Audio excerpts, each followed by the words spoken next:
सलाम सभी को और जय मसीह की। आप सबका स्वागत है हमारे हायर डेस्टिनी के बाइबल स्टडी सेशन में। आज का बाइबल स्टडी सेशन में हम फर्स्ट कुरिन्थियंस और उसका सेकंड चैप्टर आज आपके सामने समझाने के लिए हमारे बीच में है सिस्टर रितु गिल जी। हम आपका स्वागत करते हैं सिस्टर जी। थैंक और you very much sister ji. God bless you. परमेश्वर आपको बहुत ही आशीष और बरकत दे। आप सभी का भी हम स्वागत करते हैं, जितने भी ऑनलाइन हमारे साथ जो है वो जुड़े हैं। हम जो है करंथियन की पहली पत्री को जो है वो देख रहे हैं, और हमने ऑलरेडी देखा है कि ये पत्री पौलुस की है। और एक बहुत ही अच्छी जो है वो पहला अध्याय जब हमने पढ़ा था तो बहुत ही खूबसूरत था, जिसमें उसने मसीह को कहा है कि वो बटा हुआ नहीं है। यानी कुरिन्थियन की कलीसिया में डिवीजन है, और डिवीजन के कारण कुछ जो है अपने आप को कैफास के सोच रहे हैं, कुछ पौलुस के बना रहे हैं, कुछ जी यीशु के कह रहे हैं। और इस कारण वो कहता है कि क्या प्रभु यीशु मसीह बढ़ गया है, या जी पौलुस आपके लिए मरा है, कि आप अपने आप को पौलुस के साथ जोड़ रहे हैं, कुछ कैफास के साथ जोड़ रहे हैं, कुछ अपोलोस के साथ जोड़ रहे हैं। यीशु मसीह हमारे लिए मरा है। सो जब हम उसके पहले अध्याय उसकी 29, 30 और 31 आयत को पढ़ते हैं, तो अंत में वो पहले अध्याय को इस तरह से छोड़ता है कि हम घमंड करें तो मसीह में करें। किसी बात का घमंड ना हो कि हमने बपतिस्मे दिए हैं, किसी बात का घमंड ना हो कि हमने कोई उपलब्धियां ली हैं, जैसे फिलिपियों उसके 3 अध्याय में हमने पढ़ने को मिला था। या कोई ये इस बात का घमंड ना करे कि वो अपोलो का है या पौलुस का है, पर घमंड एक ही चीज का, क्योंकि यीशु मसीह हमारे लिए मरा है, उसी पे घमंड होना चाहिए। आइए देखते हैं अब पहला कुरिन्थियन उसका दूसरा अध्याय और उसकी पहली आयत। जी। हे भाइयों, जब मैं परमेश्वर का भेद सुनाता हुआ तुम्हारे पास आया तो शब्दों या ज्ञान की उत्तमता के साथ नहीं, क्योंकि मैंने ये ठान लिया था कि तुम्हारे बीच यीशु मसीह वरन क्रूस पर चढ़ाए हुए मसीह को छोड़ और किसी बात को न जानूं। यहाँ पर एक मसीह होने के लिए हमें एक चीज तो समझने की जरूरत है, कि जैसे पहले अध्याय में वो ये कह रहा था कि यहूदी जो है वो चिन्ह मांग रहे हैं, और जो यूनानी है वो ज्ञान मांग रहे हैं। आज के समय में भी अगर देखा जाए तो दो ही चीजों में भीड़ जो है वो बटी हुई है। एक चिन्ह और चमत्कारों की तरफ भाग रहे हैं, दूसरे ये है कि जो परमेश्वर का इनकार कर रहे हैं, क्योंकि वो साइंस के मुताबिक ये सोचते हैं कि परमेश्वर ने जगत को नहीं बनाया, बल्कि एवोल्यूशन हुआ है, कि किस तरह से हम वानर से इंसान जो है वो बने हैं। पर यहाँ पर पौलुस किसी भी शिक्षा को या किसी भी ज्ञान की बात को लेकर नहीं आया। उसके लिए एक ही चीज है, और उसने एक ही चीज ठानी है, कि वो सिर्फ यीशु मसीह और उसकी क्रूस का प्रचार जो है वो करंथिन की कलीसिया को करेगा। और पहले अध्याय में वो ये भी कहता है कि शुक्र है कि मैंने किसी को बपतिस्मा नहीं दिया। सो उसने 3 नाम गिनाए जिनको उसने बपतिस्मा दिया। क्या उसके उसके कहने का अर्थ ये था कि अगर मैं तुम्हें बपतिस्मा दे देता तो तुम जो है आज बिना मैंने बपतिस्मा दिया तुम ये डिवीजन लेकर आए हो कि हम पौलुस के हैं, हम इसके हैं, हम उसके हैं। तो अगर कहीं बपतिस्मा दे देता तो तुमने कहना था सभी पौलुस के नाम का बपतिस्मा ले लो। सो इंटरेस्टिंग बात है कुरिन्थियन की कलीसिया में ये देखने को जो मिल रही है वो ये है कि इस कलीसिया में यीशु मसीह कम है और मसले ज्यादा हैं। और ये हमारी हकीकत जिंदगी में भी है, जब यीशु मसीह ना हो हमारे जीवन में तो हमारे मसले ज्यादा हो जाते हैं। पर जब यीशु मसीह हमारे जीवन में हो तो मसले हो नहीं सकते हैं। तो अगर जी हमारी जिंदगियों में मसले हैं तो ध्यान दें कि या यीशु मसीह हमारे में है या हम किसी के बने हुए हैं। जैसे जी। इस भीड़ ने बना रखा है, कुछ ने पौलुस का, कुछ ने अपोलोस का, और कुछ ने कैफास का। हम कैफास का। किसके हैं? सो पौलुस कह रहा है कि मैंने सिर्फ ये ठाना कि तुम्हें यीशु और उसकी क्रूस को जो हूं वो सिखा सकूं। सो आइए देखिए फिर तीसरे वचन में। मैं निर्बलता और भय के साथ और बहुत थरथराता हुआ तुम्हारे साथ रहा, और मेरे वचन और मेरे प्रचार में ज्ञान की लुभाने वाली बात नहीं, परंतु आत्मा और सामर्थ का प्रमाण था। और मेरे ख्याल से सारे मसीह लोगों को और लीडर्स को इसी तरह से होना चाहिए कि हम किसी को लुभाने की बातें ना करें। बहुत सारे लोग जो है दूसरे भीड़ को खुश करने के लिए उनके हिसाब से प्रचार करते हैं। और बाइबल में लिखा भी है तीमुथियुस की पत्री में कि अंत के दिनों में प्रचारक ऐसे होंगे, जैसे लोग उन्हें सुनना चाहेंगे वैसे वो प्रचार करेंगे। पर शुक्र है खुदा का कि पहली सदी का पौलुस, जो कि खुदा यीशु मसीह का प्रेरित था, वो डरते और कामते खुदा की सेवा कर रहा था। और उसने जो है डरते कामते कोई भी लुभाने वाले शब्द नहीं बोले, बल्कि स्पिरिट आत्मा से भरे हुए और उसकी सामर्थ से भरे हुए जो है वो शब्द बोले। और फिर 5वीं आयत में वो इस तरह से कहता है, इसलिए कि तुम्हारा विश्वास मनुष्य के ज्ञान पर नहीं, परंतु परमेश्वर की सामर्थ पर निर्भर हो। सो हमारा ज्ञान परमेश्वर खुदा सॉरी ह्यूमंस यानी इंसानों के ज्ञान पर नहीं, बल्कि किसके पावर पर? खुदा की पावर। कौन सी पावर के बारे में यहाँ जिक्र कर रहा है? क्योंकि ये परमेश्वर की खत है, या खत है, शुरुआत से ही वो एक चीज के लिए जो है वो बात करता जा रहा है कि डिवीजन ना करो। ये मत सोचो कि ये पावरफुल है, इसके साथ का हूं, इसके साथ का हूं, उसके साथ का हूं। पर वो जब लेकर आया उनको इस बात में, तो उसने कहा कि हमारा घमंड किस पे हो? प्रभु यीशु मसीह पर हो। क्योंकि प्रभु यीशु मसीह की क्रूस को यहां पर दिखा रहा है और उसकी क्रूस में ही सामर्थ है। क्योंकि वो, आइए देखिए पहला कुरिन्थियन उसका पहला अध्याय उसकी लास्ट आयत को जो है हम देखेंगे, 31 आयत। ताकि जैसा लिखा है वैसे ही हो, जो घमंड करे वे सॉरी प्रभु सॉरी, पर घमंड। 30 सिस्टर जी, सॉरी 30। परंतु उसी की ओर से तुम मसीह यीशु में हो, जो परमेश्वर की ओर से हमारे लिए ज्ञान ठहरा, अर्थात धर्म और पवित्रता और छुटकारा। तो यीशु ता- मसीह ही हमारे लिए ज्ञान ठहरा है। और वो ज्ञान क्या था? उसी में सामर्थ है, क्योंकि वो हमें धार्मिकता भी दे रहा है, पवित्रताई भी दे रहा है, और वो हमें क्या दे रहा है? उद्धार भी दे रहा है। सो इसलिए खुदा की पावर किसमें थी? इसीलिए वो दूसरे वचन में कह रहा है, मैंने ठान लिया कि मैं यीशु और उसकी क्रूस को छोड़कर कुछ तुम्हें प्रचार नहीं करूंगा, क्योंकि उसमें परमेश्वर की सामर्थ है। और फिर उसके बाद 6वें वचन में, जी, फिर भी सिद्ध लोगों में हम ज्ञान सुनाते हैं, परंतु इस संसार का और इस संसार के नाश होने वाले हाकिमों का ज्ञान नहीं, परंतु हम परमेश्वर का वह गुप्त ज्ञान भेद की रीति पर बताते हैं, जिसे परमेश्वर ने सनातन से हमारी महिमा के लिए ठहराया।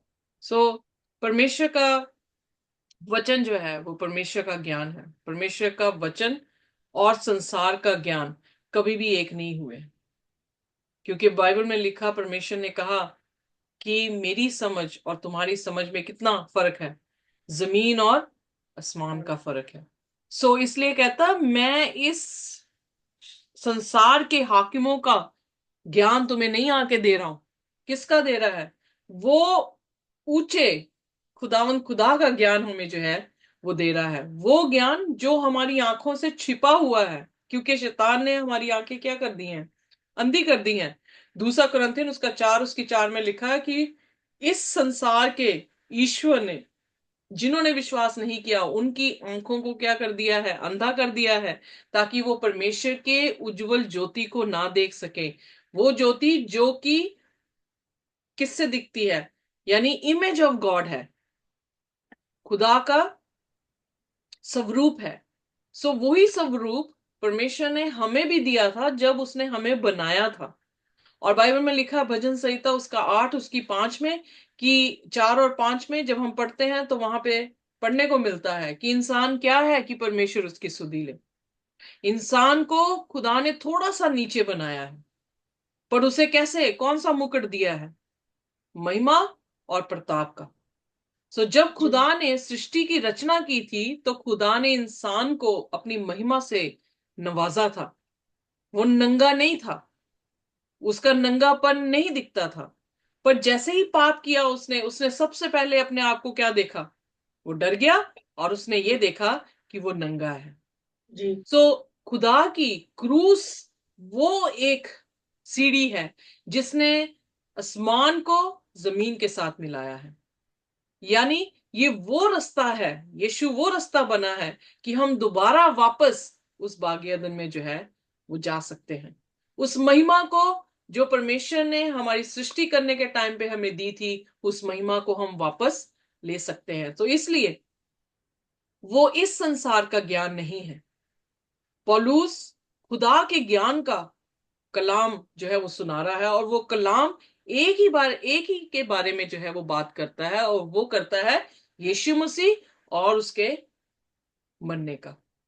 जी क्योंकि अगर हम देखें, इमामस के दो व्यक्ति जब उदास होके जा रहे थे तो यीशु उनके साथ हो लिया, और यीशु ने उनको जो है पुराने नियम से, नबियों से और मूसा से उन्हें समझाया कि वो सब बातें जो उन्होंने कही थी वो इसी के बारे में, यीशु के ही बारे में जो है वो कही है। सो जी इसलिए वो महिमा की बातें शुरू से ही हमसे करता आ रहा है, पर यीशु मसीह की मौत और उसके तीसरे दिन जी उठने से हमने उस महिमा को प्राप्त किया है, और इसी का पैगाम जो है वो पौलुस दुनिया में पहुंचा रहा है। सो आइए अब 8वीं आयत को पढ़ेंगे। जिसे संसार के हाकिमों में से किसी ने नहीं जाना, क्योंकि यदि वे जानते तो तिजोमय प्रभु को क्रूस पर ना चढ़ाते। एग्जैक्टली क्योंकि उन्होंने समझा ही नहीं खुदा के ज्ञान को। इसलिए यूहन्ना उसके 6 अध्याय में जब यीशु मसीह वो घमंड कर रहे थे कि मूसा ने हमें जो है वो मन्ना खिलाया, यीशु मसीह ने कहा मैं ही वो मन्ना हूं, मैं ही जीवन की रोटी हूं। और जब वो नहीं समझ पाए, क्योंकि उनका मकसद था यीशु मसीह ने रोटियां खिलाई हैं, यीशु मसीह हमें चंगा भी कर देता है, यीशु मसीह अब हमें रोमी हुकूमतों से बचाए और इसको राजा बना दिया जाए, पर यीशु मसीह राजा नहीं बने। तो जब ये सारी बातें हुई, यूहन्ना उसके 6 अध्याय में उसके 66 में आयत में लिखा है कि लोग, बहुत सारे लोग उसे छोड़कर चले गए और उसके बाद उसके पीछे नहीं हुए। सो ये तो बात यकीनन है कि खुदा की बातें इस संसार के लोग समझ नहीं पाते। अगर वो उस समय पर समझते तो वो यीशु मसीह को क्रूस पर नहीं चढ़ाते, यीशु मसीह को अपने दिल में उतार लेते। पर उल्टा हुआ, उन्होंने खुदा के वचन को सुना नहीं, क्योंकि बाइबल में लिखा उनके कान होते हुए भी वो सुन नहीं पा रहे थे, और उनकी समझ होते हुए वो समझ नहीं पा रहे थे। सो वो इतने अंधे हो चुके थे। और जी बाइबल में लिखा कि उन्होंने यीशु मसीह को क्रूस पर चढ़ा दिया। और फिर 9वें वचन में, जी परंतु जैसे लिखा है, जो बातें आंखों ने नहीं देखी और कान ने नहीं सुनी, और जो बातें मनुष्य के चित्त में नहीं चढ़ी, वे ही है जो परमेश्वर ने अपने प्रेम रखने वालों के लिए तैयार की। आमीन। पर एक ऐसा ग्रुप है जो खुदा को नहीं समझ रहा है, पर दूसरा ग्रुप क्या है? वो ग्रुप है जिन्होंने देखा भी नहीं, जिन्होंने सुना भी नहीं, ना ही उनके चित्त में वो चीजें आई हैं। खुदा ने उन लोगों के लिए वो चीजें रखी हैं जो उससे क्या करते हैं? प्रेम ये करते हैं। सो हाँ यानी रिवॉर्ड के बारे में जो है जिक्र कर रहा है। ये वही ग्लोरी है, ये वही इनाम है जो परमेश्वर हमें दोबारा से देना चाहता है, जो हमने बागे अदन में खो दिया था। सो उसके बाद 10वें वचन में कहता है, परंतु परमेश्वर ने उनको अपने आत्मा के द्वारा हम पर प्रकट किया, क्योंकि आत्मा सब बातें वरन परमेश्वर की गूढ़ बातें भी जांचता है। आमीन। बिकॉज यूहन्ना, अगर हम 14, 15, 16 अध्याय पढ़े तो वहां पर जिक्र आता है कि खुदावन की पवित्र आत्मा के काम क्या है। पवित्र आत्मा क्या करता है? हमें स्मरण कराता है जो प्रभु यीशु मसीह ने कहा है। पवित्र आत्मा क्या करता है? हमें प्रार्थना करना सिखाता है। पवित्र आत्मा क्या है? सत्य का आत्मा है। सो इसलिए जी परमेश्वर अब कैसे प्रकट हुआ हमारे सामने? परमेश्वर ने अपनी मुक्ति का दरवाजा खोल दिया और अपने पवित्र आत्मा के जरिए से हमें बहुत ही गहरी चीजों का जो है वो मुकाशवा देता है, हमें समझाता है कि खुदा का वचन क्या है। जिन्होंने यीशु से प्रेम किया उन्होंने खुदा के हुक्मों को माना और पवित्र आत्मा उनका हो गया। यही बाइबल में जो है जिक्र आता है कि पवित्र आत्मा उन्हीं को दिया गया जिन्होंने खुदा के हुक्मों को माना है। वो आकर हमारी जिंदगी में क्या करता है, खुदा की भेद की बातें हमारे तक खोलता है। और फिर उसके बाद 11वां वचन, मनुष्य में से कौन किसी मनुष्य की बातें जानता है? केवल मनुष्य की आत्मा जो उसमें है। वैसे ही परमेश्वर की बातें भी कोई नहीं जानता, केवल परमेश्वर का आत्मा। ओके। इसलिए उसने फिर सेपरेट किया है एक शारीरिक इंसान को, एक आत्मिक इंसान को। यीशु मसीह ने भी यही कहा, जब तक तू पानी और आत्मा से जन्म नहीं लेता तब तक तू दूसरा जन्म नहीं पा सकता। फिर निकुदेमुस से कहा कि अभी तो मैं इस संसार की बातें कर रहा हूं तो तुझे समझ नहीं आ रही, अगर मैंने आसमान की बातें की होती तो तुझे कैसे समझ आनी थी। निकोदेमस जो है वो यो मतलब स्ट्रगल कर रहा है समझने के लिए खुदा की बातों को। हालांकि वो फरीसी था यूहन्ना 3 अध्याय में, और जी। वो सनहेड्रिन का मेम्बरान था। जब हम उसे यूहन्ना के आगे 7 अध्याय में देखते हैं, फिर उसके बाद हम देखते हैं कि वो शिक्षक था, यानी सिखाने वाला इंसान था। बट क्योंकि आत्मा ना होने के कारण उसे आत्मिक बातें समझ नहीं आ रही थी। इसलिए जब खुदा का आत्मा ना होगा तो हम कैसे समझेंगे? जो शारीरिक है वो शरीर की बातें समझते हैं, पर जो आत्मिक है वो क्या कर सकते हैं? वो आत्मिक बातों को जो है वो समझ सकता है। दोबारा पढ़िए सिस्टर जी, 11वीं आयत। जी। मनुष्य में से कौन किसी मनुष्य की बातें जानता है? केवल मनुष्य की आत्मा जो उसमें है। वैसे ही परमेश्वर की बातें भी कोई नहीं जानता, केवल परमेश्वर का आत्मा। एग्जैक्टली। इसका मतलब परमेश्वर का आत्मा हमारे जीवन में होना जरूरी है। जरूर। दूसरी बात, हमें शारीरिक नहीं, हमें आत्मिक बनने की जरूरत है। हमारा पुराना मनुष्य तब नहीं, हमारा नया मनुष्य तब होना जो है वो बहुत जरूरी है। हमारा जन्म लेना माँ की कोख से काफी नहीं है, बल्कि हमारा दोबारा से जन्म लेना जल और आत्मा के साथ वो बहुत जरूरी है। और उसके बाद जब हम मसीह की आत्मा में हैं तो फिर आत्मिक चीजों को हम क्या करेंगे? समझ सकते हैं, खुदा की बातों को समझ सकते हैं। अब 12वें वचन में, परंतु हमने संसार की आत्मा नहीं, परंतु वह आत्मा पाया है जो परमेश्वर की ओर से है, कि हम उन बातों को जाने जो परमेश्वर ने हमें दी है। यहाँ पर बिल्कुल ही साफ है वो, जब वो ये कह रहा है कि हम जो है अपने आप को उसने दुनिया के लोगों से अलग किया। कैसे किया? कि वो खुदा की आत्मा से भरा हुआ है और वो खुदा की बातों को जो है वो समझ रहा है। कैसे समझ रहा है? क्योंकि खुदा की आत्मा उसमें है। इसलिए आत्मिक बातों को समझ रहे हैं। फिर उसके बाद 13, जिनको हम मनुष्य के ज्ञान की सिखाई हुई बातों में नहीं, परंतु आत्मा की सिखाई हुई बातों में आत्मिक बातें आत्मिक बातों से मिला मिलाकर सुनाते हैं। यहाँ पर भी वही चीज कह रहा है कि हम इंसान की बातें नहीं सुना रहे, हम खुदा की बातें सुना रहे हैं और आत्मिक चीजें ही बता रहे हैं और आत्मिक चीजों को मिला मिला के बता रहे हैं। इंटरप्रेट भी स्पिरिचुअल हो रहा है, बातें भी स्पिरिचुअल है, उसकी अनुवाद भी स्पिरिचुअल है। कंप्लीट हम्म। स्पिरिचुअल है। इसलिए वो वर्ल्ड को यानी संसार को शारीरिक बता रहा है और मसीह में दोबारा जन्मे हुए इंसान को आत्मिक बता रहा है, और उसमें डिफरेंस जो है वो हमारे सामने दिखा रहा है। उसके बाद 14वां वचन, परंतु शारीरिक मनुष्य परमेश्वर के आत्मा की बातें ग्रहण नहीं करता, क्योंकि वह उसकी दृष्टि में मूर्खता की बातें हैं, और ना वह उन्हें ज्ञान जान सकता है, क्योंकि उनकी जांच आत्मिक रीति से होती है। अब फिर उसने जो है उसके फीचर्स भी बता दिए। जो शारीरिक इंसान है उसके लिए खुदा का वचन मूर्खता है, खुदा की बातें नहीं समझता है, क्योंकि वो डिसर्न ही नहीं कर पा रहा कि क्या राइट है और क्या रॉन्ग है। सो इसलिए जो अनस्पिरिचुअल यानी शारीरिक इंसान है, उसने परमेश्वर की आत्मा को स्वीकार नहीं करना, क्योंकि उसके लिए तो प्रभु यीशु मसीह का ये सुसमाचार जो कि विश्वासियों के लिए पावर है, वो उस अधर्मी के लिए क्या है? मूर्खता है। जी। आगे पढ़ते सिस्टर जी।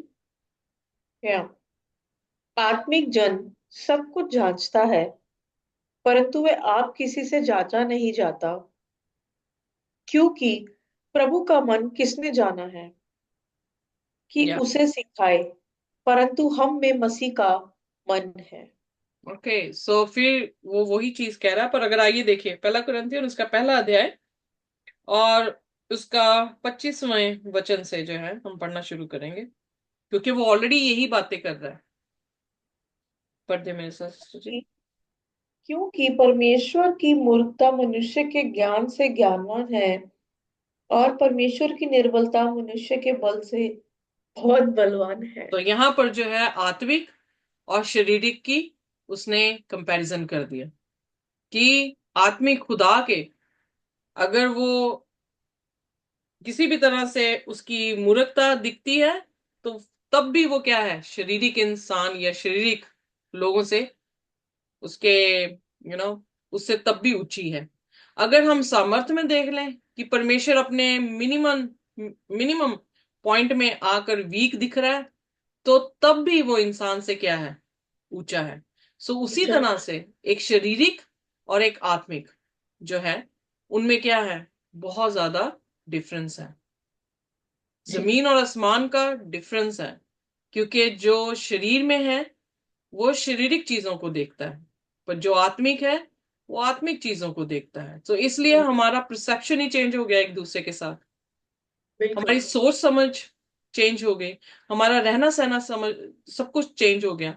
इसीलिए जब यीशु मसीह का कलाम हमारे जीवन में आता है, तो कई बार क्या, हमेशा संसार हमारा दुश्मन हो जाता है।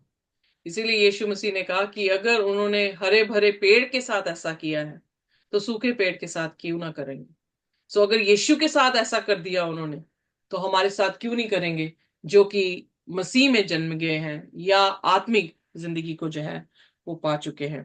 फिर उसके बाद 27वां वचन जो है पढ़ दे मेरे साथ, पहला कुरिन्थियन उसका पहला और उसका 27वां वचन।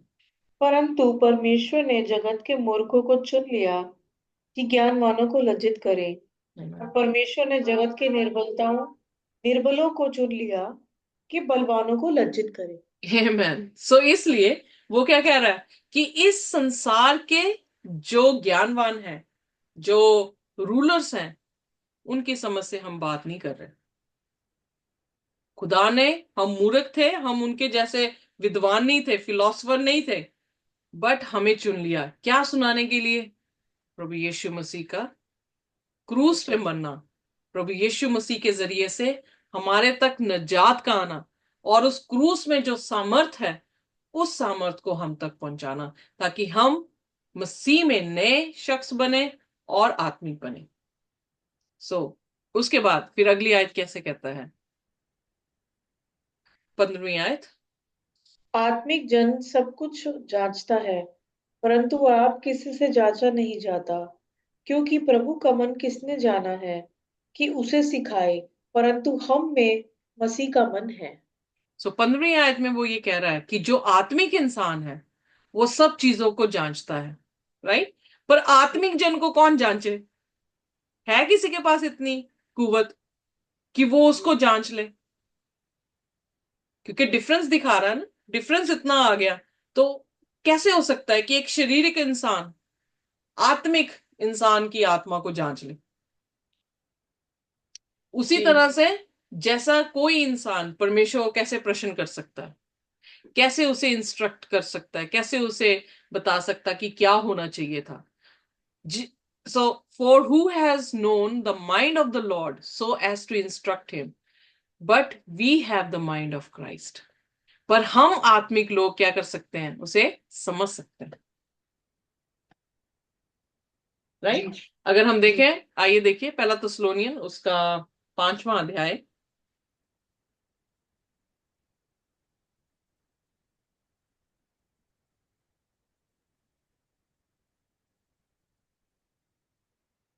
जी। और उसके पहली आयत से पढ़ेंगे। पर हे भाइयों, पहला थिस्सलुनीकल 5, ठीक है। हाँ जी, बात। पर हे भाइयों, इसका प्रयोजन नहीं कि समयों और कालों के विषय में तुम्हारे पास कुछ लिखा जाए, क्योंकि तुम आप ठीक जानते हो, जैस जैसा रात को चोर आता है, वैसे ही प्रभु का दिन आने वाला है। हम्म। जब लोग कहते होंगे कुशल है और कुछ भय नहीं, तो उन पर एकाएक विनाश आ पड़ेगा, जिस प्रकार गर्भवती पर पीड़ा, और वे किसी रीति से ना बचेंगे। हम्म। पर हे भाइयों, तुम तो अंधकार में नहीं हो कि वह दिन तुम पर चोर के समान आ पड़े, क्योंकि तुम सब ज्योति की संतान और दिन की संतान हो। हम न रात के हैं न अंधकार के हैं। आमेन, आमेन, आमेन। सो यहाँ पर उसने फिर एक और कॉन्ट्रास्ट दे दिया। लोगों के लिए यीशु मसीह का आना क्या होगा? चोरों की मानिंदा होगा। पर चौथे वचन में क्या कह रहा है? तुम्हारे लिए वो चोर की मानिंद नहीं है, क्योंकि तुम जानते हो। ओके। फिर उसने कहा क्यों जानते हैं? क्योंकि हम किसकी संतान हैं? ज्योति की हैं, ज्योति की अंधकार संतान। की नहीं है। सो अंधकार का परमेश्वर या अंधकार का ईश्वर कौन है? शैतान है। पर ज्योति का परमेश्वर कौन है? प्रभु यीशु मसीह है। यीशु मसीह। तो इसलिए अब पढ़ें दोबारा से पहला कुरिन्थियन उसका 2 अध्याय उसकी 16वीं आयत।